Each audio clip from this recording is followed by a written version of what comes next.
let's try to play a game. The light will move first. Yes, I know. You know that? Yeah.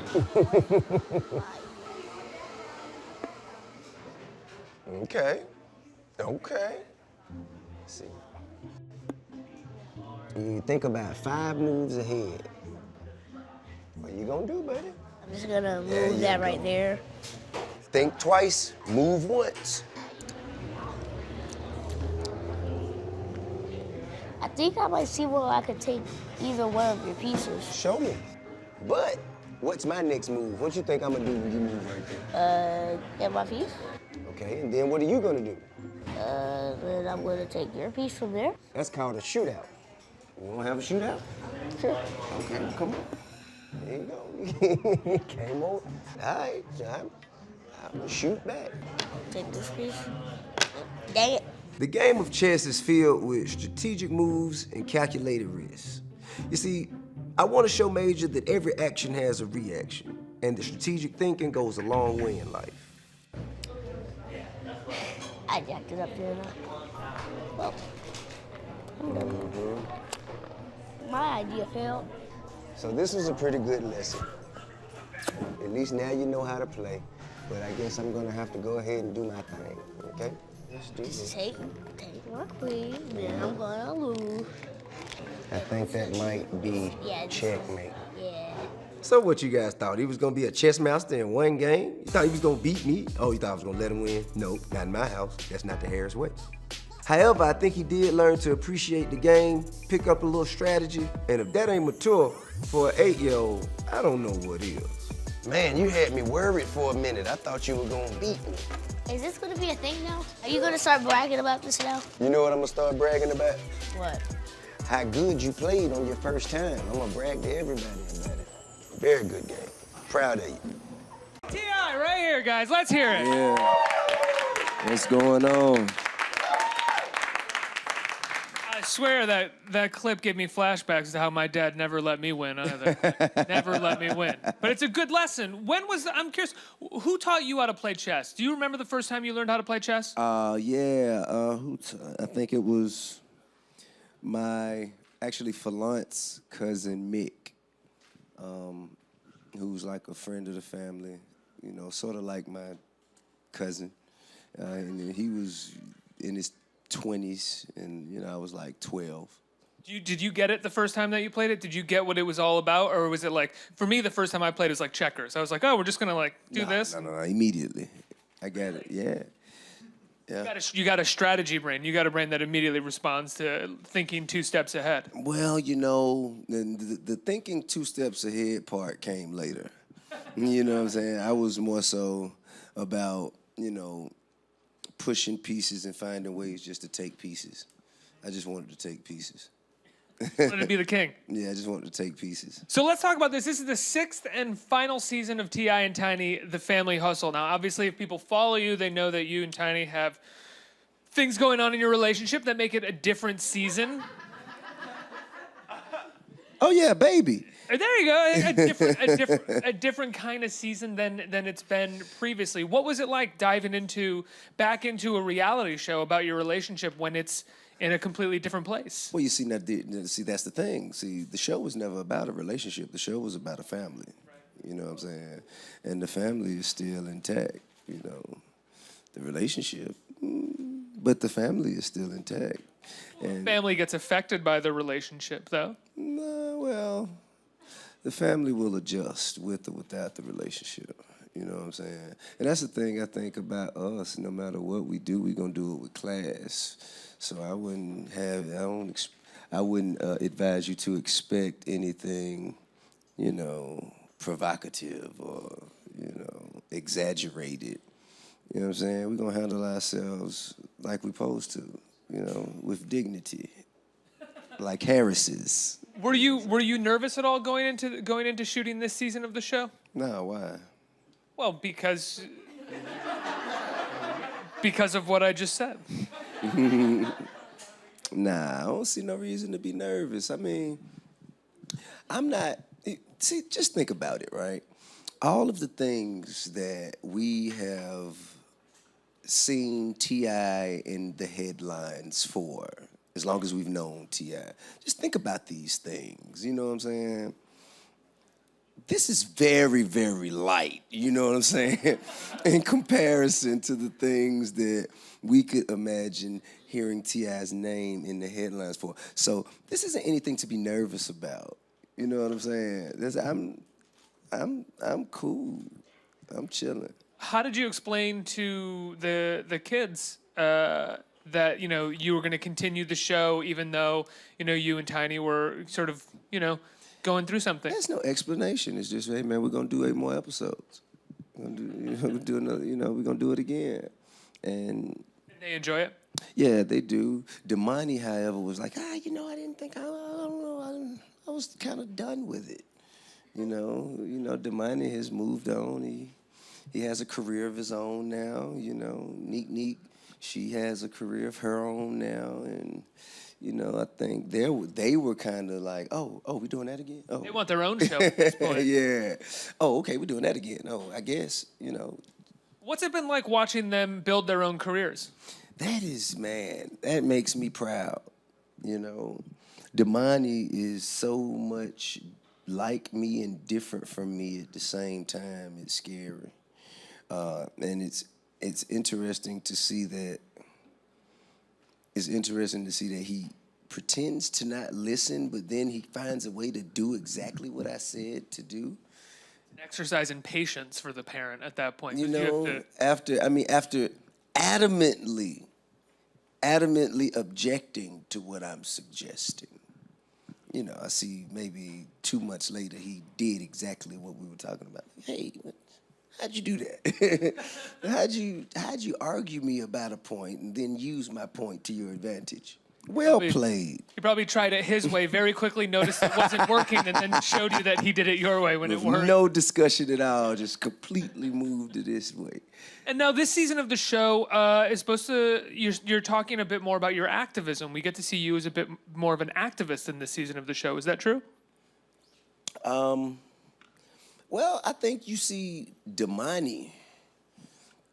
You see Damani and Messiah kind of find purpose in the community and, try to find ways to apply their efforts to the community. I don't necessarily, I just kind of guide them, you know what I'm saying? And it's all about our life. And while we were filming, things just happened to occur in our lives that like what? that lend themselves, to that. Well, I won't speak too much on it. Let's just say this: Damani was somewhere at a major corporation where he was hanging out, and one of the employees there profiled him, and kind of treated him, questionably. And, I found, well, of course, he came back and he told me about it, and we pursued, and we've since been speaking to them and working with them, and, they were very apologetic about it. But, things like that happen in my life, it just happened to have happened during the time we were filming. Now, we don't necessarily put their name out there and tell who they are, because I'm sure that's not something that they're proud of, and they have been very apologetic, and, we've found some ways to work together on trying to prevent this. In Damani's name, the only thing he wanted out of it was just to prevent it from happening to anyone else. So when these kind of moments happen, what I'm saying, you see them on the show, what I'm saying? You've been fairly outspoken about Donald Trump recently. Do you find yourself feeling a bit more like an activist due to the situation that we found ourselves in? Well, I don't know if I've earned the right to be called an activist yet. You dig? I don't know. I appreciate it if any of my actions inspire people, and if they can help people and be a voice for the voiceless, and just do things that will contribute to the advancement of the community. I appreciate that. But activists seem like I got a little more work to do. You know what I mean? What kind of work do you think you'd like to do? Well, prison reform.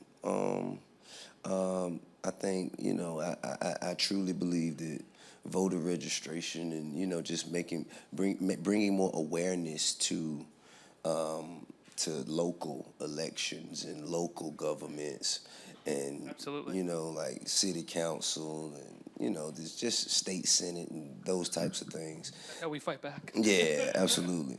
So I think, bringing more attention in the community to the people who have, absolutely no interest in paying attention to it, who are completely oblivious to what goes on, finding ways to relate to them and show them how it directly affects them, even though they think that it doesn't, even though they think that the process is, a moot point and a futile action. I like to show them that, it does directly affect your pockets, your neighborhood, your leisure, and your livelihood. And also work with the kids in underserved areas of the community. The little kids who probably ain't got no daddies and probably don't have enough attention and enough people to work with them to pull out their strengths and find ways to cultivate their talents, find programs and, ways to mentor and things like that. Can I say, just to compliment you for a minute, I think it's incredible that you want to focus your efforts on getting people involved in local elections and local politics. It's not something that we rarely hear, for lack of a better words, celebrities talk about when they talk about their activism or charities. It's usually much bigger, much broader topics, but local activism is something that is so important. I'd love to get a round of applause for that kind of work, because that is the important...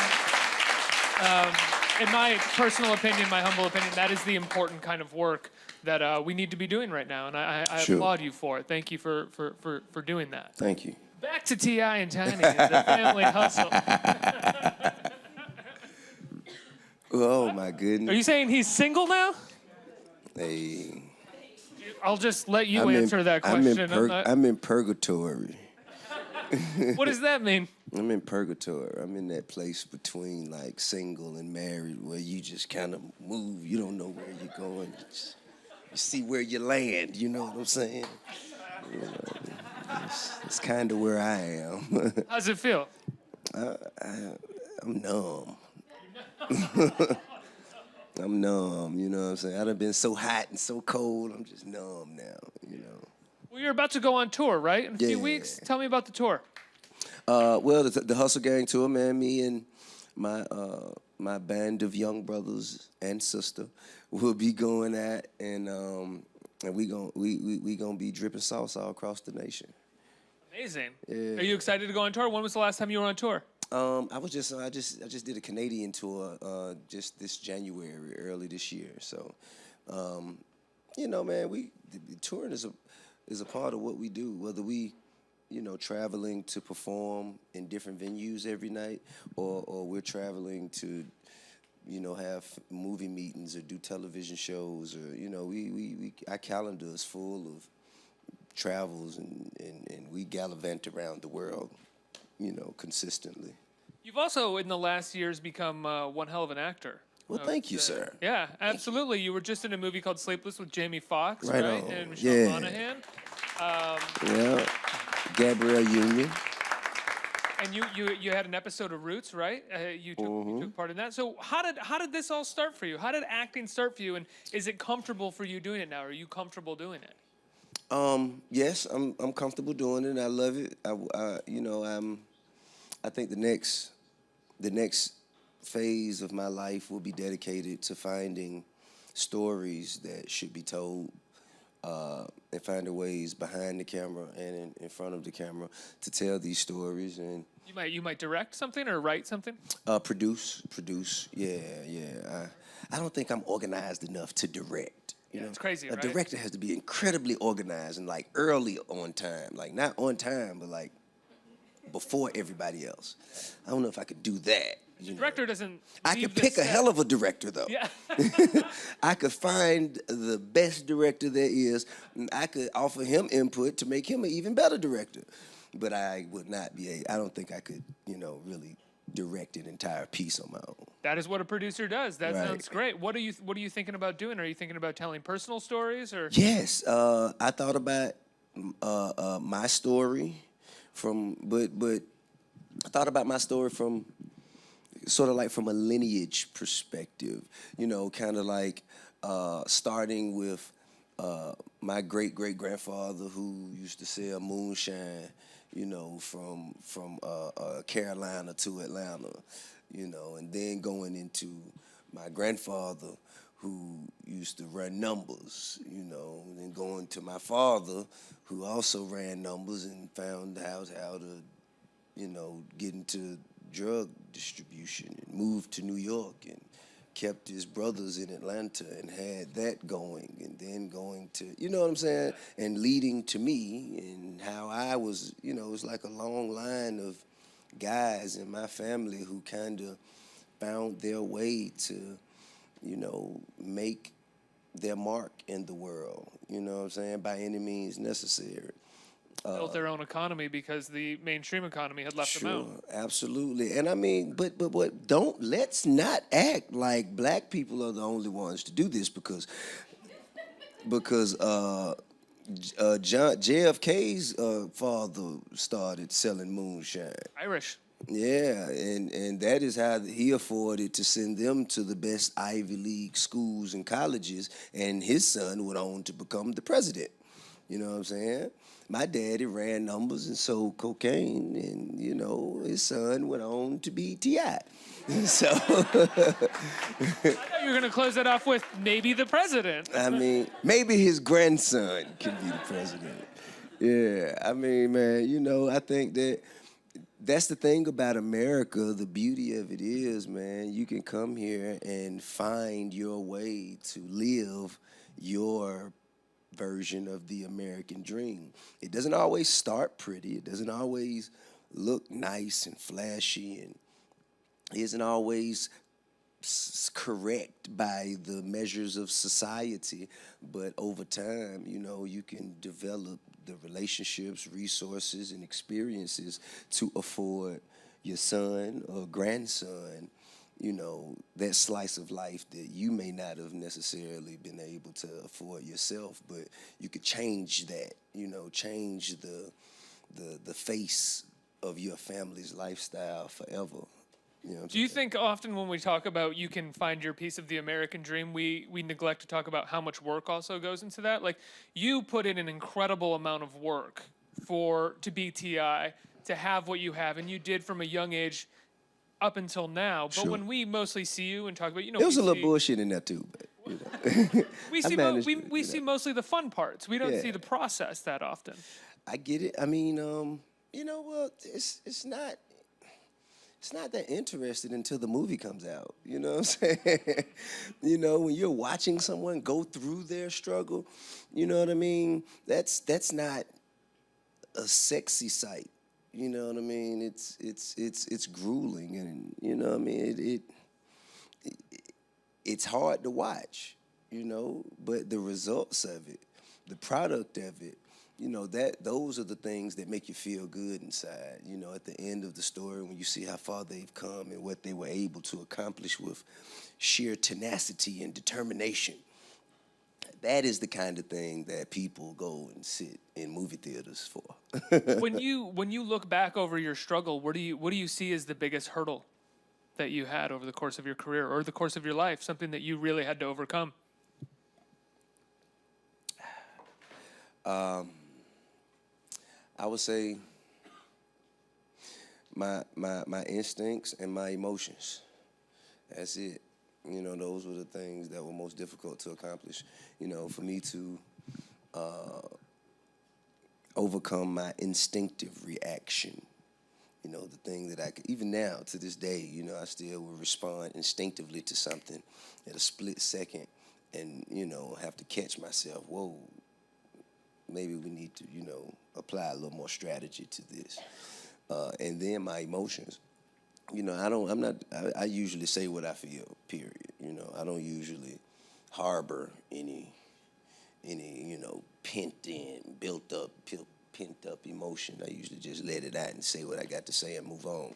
And, sometimes in this industry that doesn't necessarily flow well, Get a lot of headlines. Yeah, it's just frowned upon. in places. So I've had to overcome that and just learn that everything that's on my mind ain't got to come out my mouth, you know. But, you know, it all comes with, I came in when I was 19, you know what I'm saying? So anybody from 19 to 30-something is going to make those adjustments. I just did mines in public. Absolutely. Let's open it up to the audience for questions. Who has Sure. a question? Right here. Hi, T.I. What's so up, my honey? question to you is, being a celebrity, dad, reality star, actor, how do you stay well-rounded in the public eye? Like, I've seen your clap acts on Instagram, and I want you to say more, and I'd be like, really, T.I.? Like, you stay so well-rounded, so. You know what? Now that is an interesting question because I feel like, you know, I'd say too much. You know what I'm saying? I sometimes feel like, man, why'd you even say anything? You know, but hey man, listen. I feel like everybody has been offered the opportunity to forcefully give their opinion on matters that have nothing to do with them. So I reserve my right to offer my opinion of their opinion, you know. But you know, that's, you know what I'm saying, I'm trying to do that less and less. And how I stay around, I just focus on the things around me, the people that I can actually say that I know or that I interact with, and try to focus less on the opinion of people that don't know me. If the opinion of the people around me is good, then why should I care about the opinions of people who have no interaction or no opportunity to experience me? Next question. Hey, T.I., how's it going? Growing up in Atlanta, I've seen that, you know, there's so much talent that's growing, you know, over there. How do you see the industry growing, you know, from that, you know, in that city? Well, I mean, I think the industry has diversified itself so much, and it's definitely offered such a number of talented guys, you know, and girls now. It's so many different artists now. You know what I'm saying? It's kind of like, you know, when I was young, comic books, you know, you kind of knew, you know, you had Batman, Spider-Man, you know, Superman, X-Men, you know, Wolverine, so on and so forth. But now it's kind of so, you got all kinds of comics and all kinds of rappers. It's the same thing. And, you know, they kind of like, you know, just the world of superheroes. You can go in so many different places, and villains, you know what I'm saying? And, you know, and no matter who you are, you can find that artist that connects with you, you know, that's most like you, that, you know, speaks to your pain, that celebrates your victories. You know what I'm saying? It seems like any kind of mood you're in, you can find the artist to suit that mood. And I think that's great. You know what I'm saying? I think that's great. I think that's phenomenal. That's what music is about. I think now we just have to find ways to place the power back into the hands of the artists. You know, one time the artists had control. They had, you know, when Master P went in the building and said, man, I want 89%, you know, and he just started putting out records, going platinum, keeping his masters, having all of his, you know, all of the equity from the art that he distributed and that he cultivated. Jay-Z did that too, right? Jay-Z, you got Jay-Z, you got Master P. They all got it from Russell Simmons. Well, Michael Jackson played a whole nother game. That was so completely different. Then you that got, period of you got time. Cash Money. Yeah. That period of time before rap or hip-hop had really kind of, it was big, but it wasn't so big that record companies knew how to, like, how to find it. Yeah, I mean, I think that is when, like, the late 90s to the mid 2000s, that's when, like, we had control of the art. You know what I'm saying? We damn near could go and tell the record companies what they was gonna do. You know what I'm saying? Nah, this is what you gonna do, okay? This is what I'm putting this out. This is how we gonna do this. This is how much money you gonna give me. And, you know, of course some of us, you know what I'm saying, may have been a bit egotistical about it. You know what I'm saying? But nonetheless, I think now it's more so about the technology and less about the art. You know what I'm saying? I think that the technology, you give more credit to the phone that your music plays on than you give to the actual music that's playing from the phone. You know what I mean? Like, let's say this jacket, okay? This jacket was made by someone. Someone designed it, someone manufactured it, someone sold it. You know what I'm saying? And because of that work that went into this jacket, people feel that you should have to pay for it. Okay, well, there's the same amount of time, effort, and energy, maybe more, that goes into music, but people think that it should be for free. But you should pay for the service that offers you the music.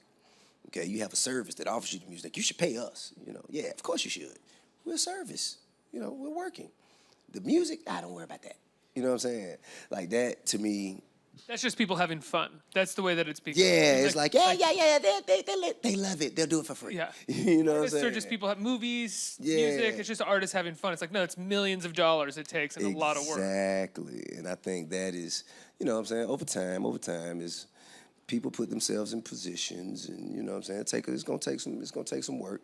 We have to open doors. That's why Tidal, I think, is so important.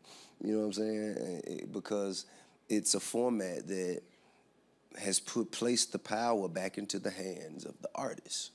So I think, you know what I'm saying, it's just incredibly important that the artists have equity.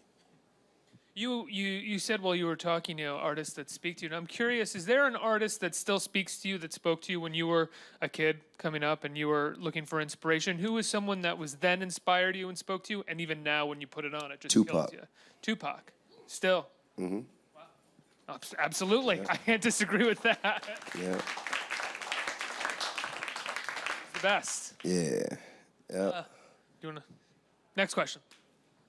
Hi, T.I. Hey. I wanted to ask you, what inspired you to start a reality show, and what impact has that had on your family as a whole after starting the reality show, and what pros and cons have come out of that for your children?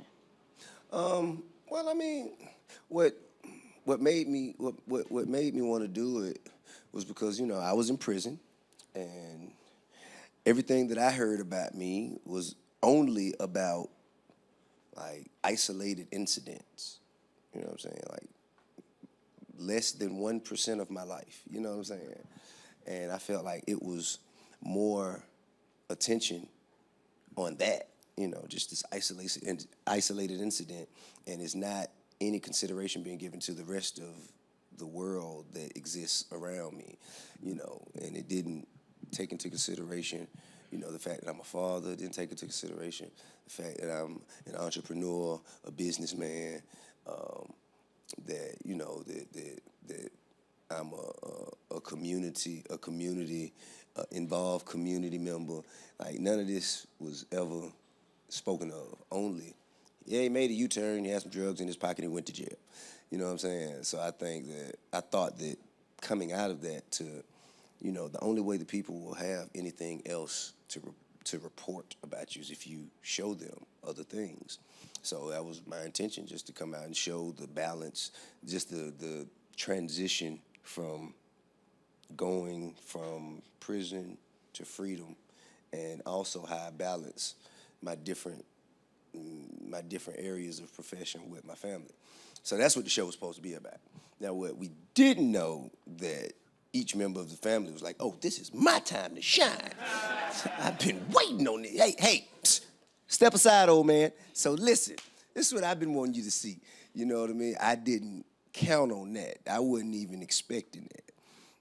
I thought it was just gonna be a show and they were gonna be around. I didn't know that they was, you know, gonna steal the show. You know what I'm saying? So, and so that kind of changed the entire scope, or the entire purpose, or the entire dynamic of the show. Let me see, how has it affected us? I mean, I think, like, some of us respond different to attention. Like, you know, like, I'll be out, let's say, we'll be in GameStop, me, Major, and King, that's like the place they love to go, GameStop. So we'll be in GameStop, and you know, people will walk up to him, oh man, I see you on your show, and see King will be like, yeah, man, thank you, we appreciate it, you know. Right on. You want to take a picture? Cool. And Major's like, not today. Oh, my God. Trying to find a game. Can't you see? You know what I'm saying? Like, so, you know, different members of the family respond to attention different ways. And the more attention that we get and the more attention that they've gotten, you know, it's just interesting to see how they respond to it. You know, that's probably, anytime, you know, if you put any family, I don't care who it is, you know what I mean? Any family, I don't care where they live, I don't care who they are, I don't care what they do. If you put them under a microscope and you have everybody watching them everywhere they go all the time, any family, you're gonna find something that's like, oh, wow, well, look at this. You know what I mean? And our family is no different. Once, you know, we gain more and more popularity, people start paying more and more attention to us. And, you know, things that may have been small had it not been for the show were made big. So that was a negative. Well, guys, the final season of the show premieres on VH1 April 17th, right? Yeah. You are going on tour later this month as well am. for people, so people Absolutely. should check that out. Guys, T.I. and Tiny, the Family Hustle. Thank you. Thank you so much. Right on.